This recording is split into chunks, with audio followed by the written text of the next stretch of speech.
বাংলাদেশের চায়ের ইতিহাস প্রাচীন এবং বৈচিত্র্যময়।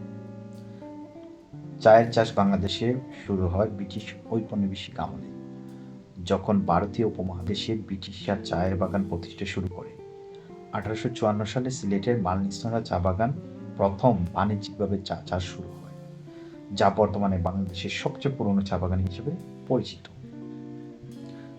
বাংলাদেশের চা শিল্পের মূল কেন্দ্র হল সিলেট, বিশেষ করে মৌলভীবাজার, শ্রীমঙ্গল এবং হবিগঞ্জের পাহাড়ি অঞ্চলগুলো। এখানে উঁচু জমিতে চায়ের বাগান গড়ে তোলা হয়েছে, যা চায়ের জন্য আদর্শ পরিবেশ। শ্রীমঙ্গলকে চায়ের রাজধানী বলা হয়, কারণ এখানে অসংখ্য চা বাগান রয়েছে এবং এটি দেশের চা শিল্পের একটি গুরুত্বপূর্ণ কেন্দ্র।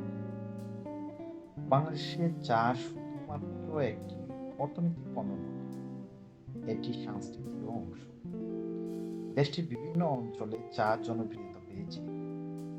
বাংলাদেশের চায়ের বিশেষত্বের মধ্যে রয়েছে মশলা চা, রং চা, দুধ চা, সাত রঙের চা, যা স্থানীয়ভাবে বড়ই জনপ্রিয়।